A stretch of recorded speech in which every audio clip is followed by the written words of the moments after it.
ಹೈವೇಗಳಲ್ಲಿ traffic jam ಆಗೋದು common. ಇಲ್ಲೊಬ್ಬ traffic ಕಿರಿಕಿರಿಯಿಂದ ತಪ್ಪಿಸಿಕೊಳ್ಳಿಕ್ಕೆ divider ಮೇಲೆ ಮೊಪೆಡ್ ಚಲಾಯಿಸಿದ್ದಾನೆ. ತಮಿಳುನಾಡಿನ ತಿರುಚಿಯಲ್ಲಿ ಈ ಘಟನೆ ನಡೆದಿರುವಂಥದ್ದು. ಕೊಲ್ಲಿಡಂ ನದಿ ಸೇತುವೆಯ ರಸ್ತೆ ವಿಭಜಕದ ಮೇಲೆ ಪುಂಡ ಮೊಪೆಡ್ ಓಡಿಸಿದ್ದಾನೆ.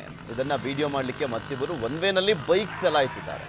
ಈಗ ತೋರಿಸ್ತಾ ಇದ್ದೀವಿ ನೋಡಿ, ಹೆಂಗೆ ಓಡಿಸ್ಕೊಂಡು ಹೋಗಿದ್ದಾನೆ ಆ ಗಾಡಿಯನ್ನ. ಬೈಕ್ ಚಲಾಯಿಸ್ಕೊಂಡು ಹೋಗಿದ್ದಾನೆ.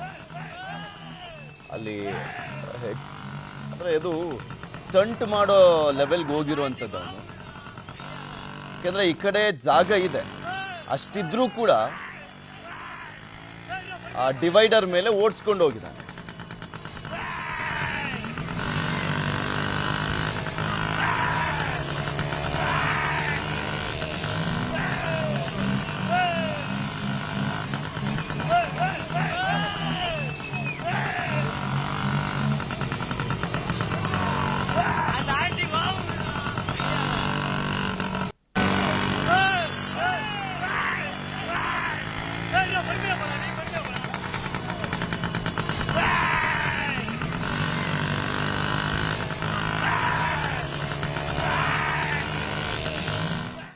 ಬಿಎಸ್ವೈ ವಿರುದ್ಧ ಪೋಕ್ಸೋ ಕೇಸ್ ಹಾಕಿದ್ದಂತ ಮಹಿಳೆ ಸಾವನ್ನಪ್ಪಿದ್ದಾರೆ. ಅನಾರೋಗ್ಯದಿಂದ ಸಾವನ್ನಪ್ಪಿರುವಂತದ್ದು ದೂರುದಾರೆ.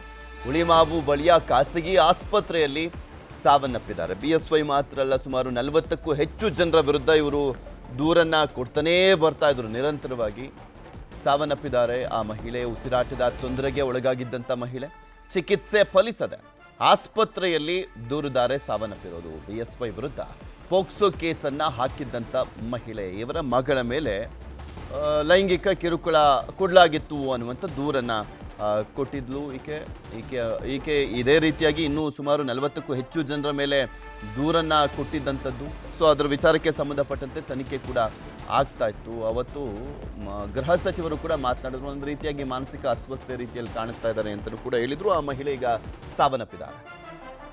ಕನ್ನಡಿಗರ ಮೆಚ್ಚಿನ ನಿಮ್ಮ ನ್ಯೂಸ್ 18 ಕನ್ನಡ ಈಗ ವಾಟ್ಸ್ಆಪ್ನಲ್ಲಿಯೂ ಲಭ್ಯ. ಕರ್ನಾಟಕ ಮತ್ತು ದೇಶ ವಿದೇಶದ 360 ಡಿಗ್ರಿ ಸುದ್ದಿ ವಿವರವನ್ನ ನೀವು ನಿಮ್ಮ ಕೈ ಬೆರಳುಗಳಲ್ಲಿಯೇ ಪಡೆಯೋದಿಕ್ಕೆ ಈ QR ಕೋಡ್ ಅನ್ನ ಸ್ಕ್ಯಾನ್ ಮಾಡಿ. ನಮ್ಮ ಚಾನೆಲ್ ಅನ್ನ ಫಾಲೋ ಮಾಡಿ, ನೋಟಿಫಿಕೇಶನ್ ಆನ್ ಮಾಡಿ.